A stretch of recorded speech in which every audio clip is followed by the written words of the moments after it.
Bonjour, aujourd'hui nous parlons des tables temporelles. C'est le retour vers le futur, ou plutôt le retour dans le passé. Je me présente, Ariane Papillon, MVP Data Platform. Vous pouvez consulter mes différents sites et blogs pour beaucoup d'informations sur SQL Server. Alors nous avions fait il y a 2 ans une présentation avec mon collègue et ami Frédéric Brouard sur les tables temporelles. Elle n'avait pas été enregistrée, donc je vais en refaire une partie à cette occasion. Les tables temporelles, à quoi ça sert? Les tables temporelles nous permettent de conserver l'historique des données dans le temps. Le système va conserver automatiquement toutes les différentes versions qui peuvent exister au fil du temps et au fil des modifications, insert, update, delete. De cette manière, il sera possible de consulter le contenu d'une table telle qu'elle était à un instant précis dans le passé. Et il sera aussi possible d'extraire toutes les valeurs de modifications successives qui ont eu lieu dans un intervalle de temps. Vous imaginez donc l'utilité de pouvoir remonter dans le passé pour certains types de scénarios, comme par exemple faire un audit de modification pour une application boursière ou financière, visualiser le statut d'un compte client à une date précise dans le passé, ou conserver un historique pour des usages de business intelligence et d'analyse de données. Regardons comment ça fonctionne. Une table temporelle va nécessiter une structure spécifique, mise en place soit à la création, soit par modification d'une table existante. Elle a tout d'abord besoin de 2 colonnes supplémentaires pour stocker les informations de début et de fin de validité de chaque ligne. Ces informations seront alimentées automatiquement lors de l'insertion ou de la modification. Ces colonnes supplémentaires peuvent être cachées pour éviter d'avoir à les nommer dans nos instructions insert par la suite. La table principale continuera à ne stocker que les lignes et les valeurs actuelles de nos données. Toutes les anciennes valeurs ou anciennes lignes qui sont générées au fil des modifications ou des suppressions sont quant à elles stockées dans une table d'historisation. Cette table d'historisation est créée automatiquement dès la mise en place de la table temporelle, et pour limiter la consommation du stockage, elle est compressée avec la compression de données au niveau page. Il y a donc création de la table d'historisation dès la mise en place d'une table temporelle. Cette table d'historisation est liée à la table principale.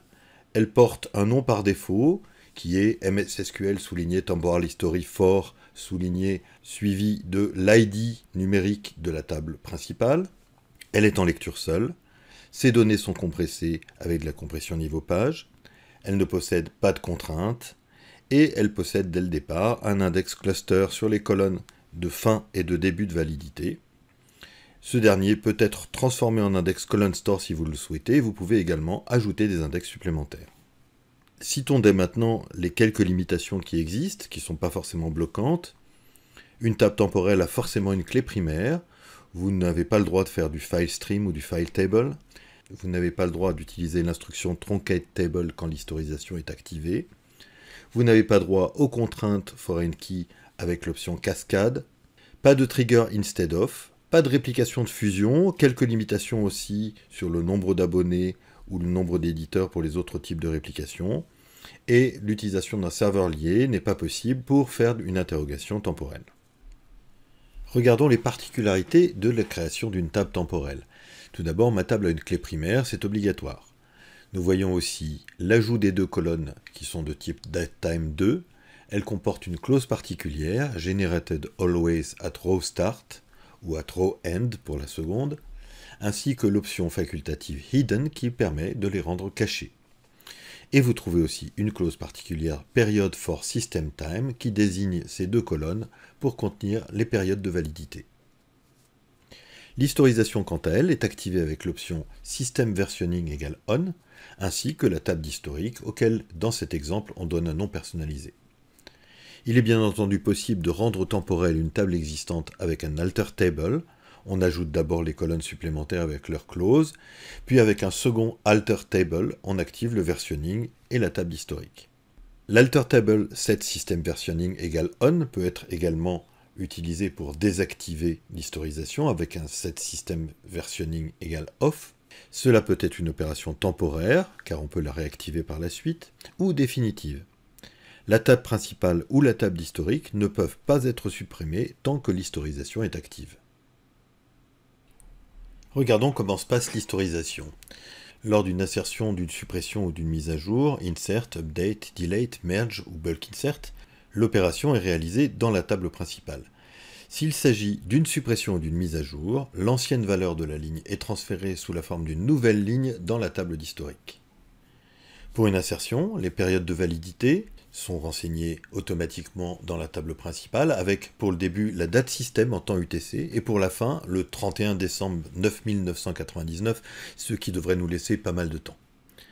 Pour l'update, SQL Server met aussi à jour les périodes de validité pour la ligne mise à jour, mais avant cela, il crée une nouvelle ligne avec les anciennes valeurs en positionnant sa date de fin sur leur système de mise à jour, toujours en temps UTC. Et dans le cas d'un delete, la ligne est bien supprimée dans la table principale, mais l'ancienne ligne est recopiée dans la table d'historique avec comme date de fin leur système de suppression. Regardons comment ça fonctionne. Premier exemple, créons nos tables sans activer l'historisation. Je crée une table ici avec une colonne de données, data 1, et puis mes deux colonnes de début et de fin de période avec la génération automatique. J'ajoute le fait qu'elles doivent être cachées avec l'option Hidden. Ça correspond en fait à mettre une contrainte défaut sur la colonne de début avec un 6 UTC datetime et sur la colonne de fin avec un défaut au 31/12/9999 à 23h59 et 59 secondes.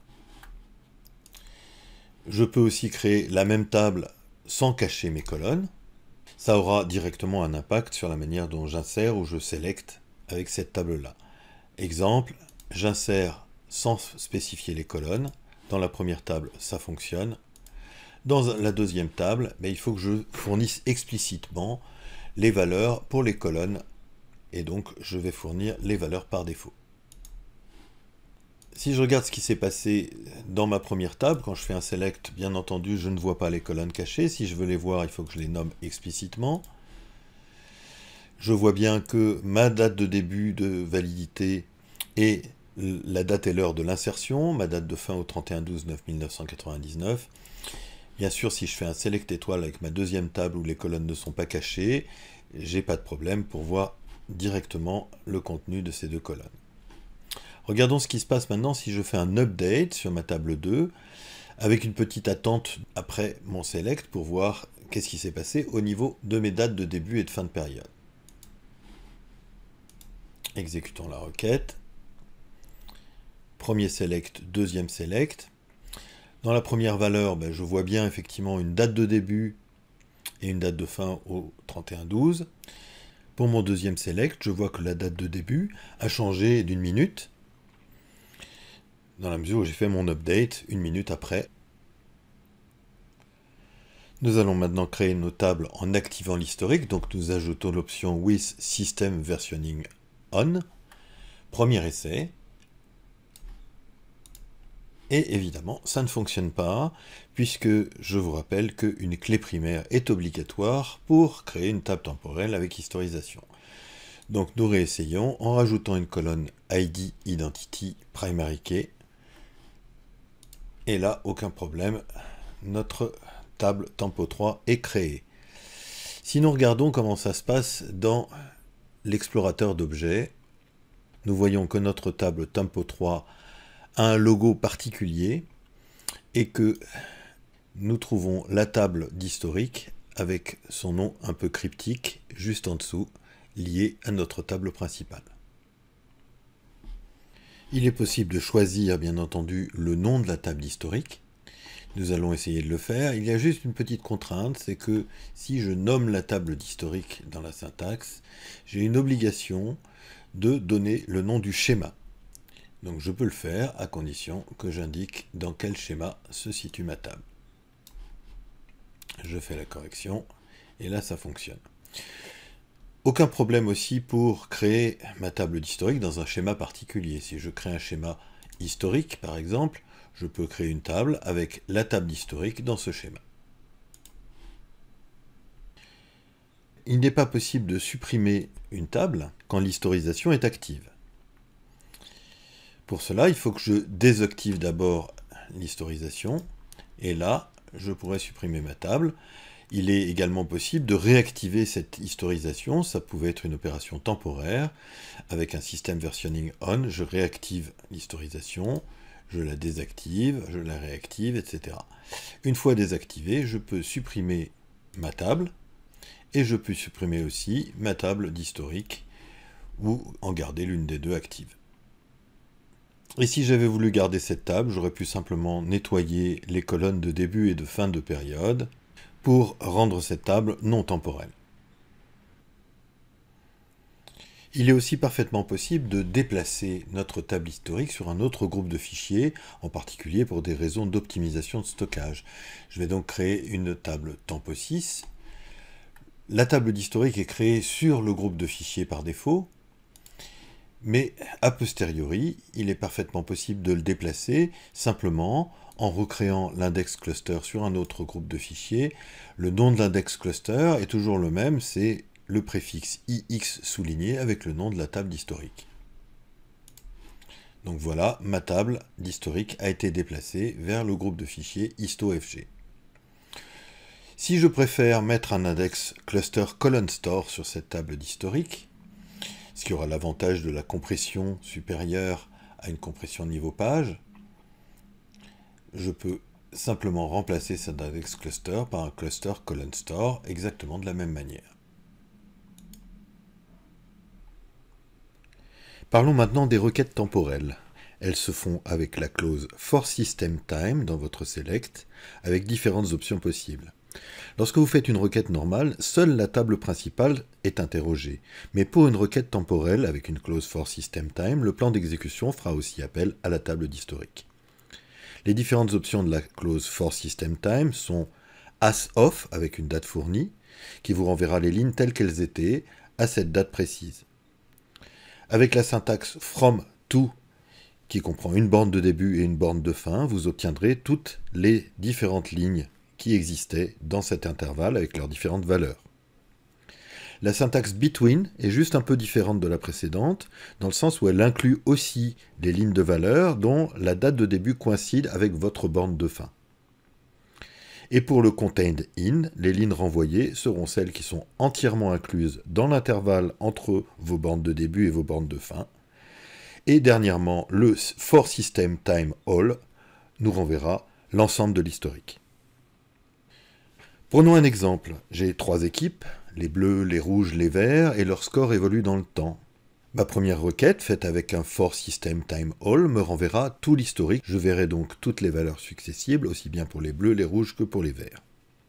Lorsque j'utilise forSystemTime as of 9h du matin, je verrai les lignes telles qu'elles existaient à 9h. Autrement dit, pour les bleus, je vois donc la valeur qui existe entre 8h et 10h. Pour les rouges, celle qui commence tout juste à 9h. Et pour les verts, la valeur existante entre 8h30 et 9h30. Comparons les syntaxes fromTo, between et contained avec des bornes de début et de fin entre 8h30 et 9h30. Avec le fromTo, j'obtiens les valeurs qui sont dans l'intervalle compris entre mes bornes. Pour les verts, j'obtiens uniquement la ligne active entre 8h30 et 9h30. Avec le between, qui lui est inclusif, j'obtiens une ligne en plus pour les verts. La ligne dont le début coïncide précisément avec ma borne de fin, donc le début étant à 9h30, j'obtiens cette ligne dans mon jeu de résultats. Avec le contain in, je n'obtiens qu'une seule ligne, celle dont la période de validité est entièrement incluse dans mon intervalle de borne entre 8h30 et 9h30. Voici une démonstration un peu plus complète. Je vais créer une table de personnes, une table d'état civil, et y introduire quelques noms de personnes. Alors il y a le nom, le prénom, la ville, le pays et la date de naissance. Voilà, nous avons donc Gérard Monvussa, anniversaire à l'intérieur, eau de vaisselle, etc.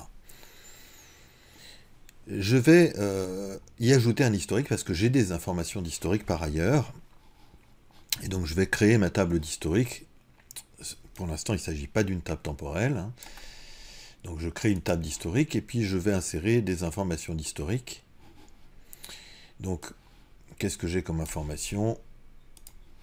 J'ai différents déménagements pour Gérard Monvussa, qui a d'abord, depuis sa naissance, habité à Marseille, qui a déménagé à Vienne en Autriche, à Pékin en Chine, à Las Vegas en USA, avec ses dates d'arrivée, ses dates de départ à chaque fois. Et qui maintenant donc habite à Paris, puisqu'il est également dans ma liste de personnes. Deuxième exemple, Madame Anniversaire s'appelait auparavant Annie Croche. Elle s'est mariée à Monsieur Versaire le 5 mai 2018. Et puis, à l'intérieur, s'appelait auparavant Alex depuis sa naissance et le 10 mai 2015 a changé de prénom. Donc j'ai besoin de mettre en forme ma table d'historique. Pour ça, je vais récupérer les dates de naissance des différentes personnes. Et puis, je vais également initialiser mes dates de début. Dans le cas où j'ai pas de date de début, ben c'est depuis sa naissance, effectivement. Et voilà le résultat de ma table d'historique. Je vois donc les multiples déménagements de Gérard Manvussa. Je vois le nom de jeune fille d'anniversaire, Annie Croche, et je vois l'ancien prénom d'à l'intérieur, c'était donc à l'extérieur. Je vais pouvoir donc rendre temporelle ma table de personnes. Pour ça, j'ajoute mes deux colonnes de début et de fin. Je vais mettre à jour ces dates de début et de fin de période. Pour la fin, le 31-12-1999, et pour le début, soit la date de fin du dernier événement, soit la date de naissance. Je passe mes colonnes à note nulle, et voyons ce que donne ma table de personnes et ma table d'historique. J'ai donc ma table de personnes et ma table d'historique parfaitement formatée. Donc je peux maintenant rendre temporelle ma table de personnes et lui associer la table d'historique. Première chose, je mets de la compression au niveau page sur ma table d'historique. Je crée son index cluster. Sur ma table personne, je rajoute la génération automatique des périodes de validité début et fin.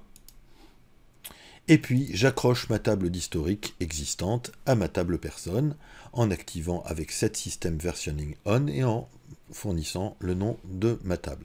Au passage, j'ai l'option data consistency check égale on qui va me permettre de vérifier que ma table d'historique est bien consistante. Je vais pouvoir maintenant faire des selects. Si je fais un select de ma table, je vois les valeurs actuelles. Gérard Manvussa habite bien à Paris. Anniversaire est déjà marié. Si je regarde cette même table, le 1er janvier 2015, on va voir que Gérard Manvussa habitait à Pékin et que Anniversaire, à cette époque, s'appelait Annie Croche. Et si je regarde en 1970, eh ben, j'ai beaucoup moins de personnes parce que certaines personnes n'étaient pas nées et n'existaient pas dans ma table. Je peux regarder tout ce qui s'est passé pour Gérard Manvussa. Donc il a habité d'abord à Marseille, ensuite à Vienne, à Pékin, Las Vegas et maintenant à Paris. Je peux regarder tout ce qui s'est passé entre le 1er janvier 2012 et le 28 février 2014. J'ai 3 lignes, Marseille, Vienne et Pékin. Je peux également regarder avec un from to, et à ce moment-là, j'ai une ligne de moins. J'ai la ligne qui commence au 28 février 2014 qui a été éliminée par rapport au between. Et puis le contained in entre le 1er janvier 2012 et le 28 février 2014. J'ai qu'une seule ligne, celle dont le début est au 15 janvier 2012 et la fin au 28 février 2014. Je peux vérifier la même chose avec ma personne numéro 2, anniversaire. Si je regarde les différentes étapes et son historique, for system time all, je vois effectivement son nom de jeune fille et son nom de femme mariée. Alors ce qui est intéressant en plus avec les tables temporelles, c'est que j'ai la possibilité de modifier la structure de la table. Par exemple ici, je vais ajouter une colonne salaire à ma table personne avec un alter table. Je peux mettre à jour d'ailleurs le salaire pour la personne numéro 1, Gérard Manvussa. Et si je regarde, son salaire a bien été mis à jour. Si je regarde dans ma table d'historique, je vois que la modification de structure y a été reportée. Et puis si je regarde avec un For System Time All,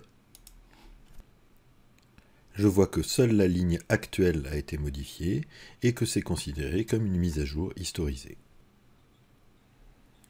Quelques autres considérations sur les tables temporelles. Il est possible d'utiliser la fonctionnalité de Stretch Table pour placer une partie de l'historique dans le cloud Azure. D'autre part, une table in-memory durable, peut être une table temporelle. Dans ce cas-là, la table d'historique n'est pas une table in-memory, mais est située sur disque. Pour permettre l'utilisation de cette table historique sur disque, SQL Server crée une table interne in-memory qui sert de staging, de tampon pour les mises à jour. Cette table tampon est déversée de manière asynchrone dans la table d'historique. Une procédure stockée compilée en langage natif ne peut pas accéder en même temps à une table in-memory et à une table sur disque. Il sera donc possible d'insérer, de mettre à jour ou de supprimer des lignes, voire même de sélectionner uniquement dans la table principale, uniquement les lignes actuelles.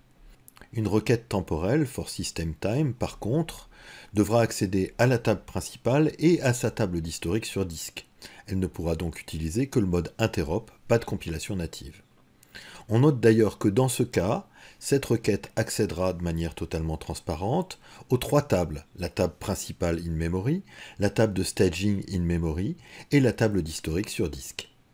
Dernière considération, attention à l'intégrité référentielle. La table temporelle se configure au niveau de chaque table. L'intégrité référentielle, donc les clés étrangères, n'est absolument pas garantie dans le passé, sauf si bien sûr toutes les tables référencées sont elles-mêmes temporelles. J'espère que vous avez apprécié cette présentation sur les tables temporelles. Au revoir, à bientôt.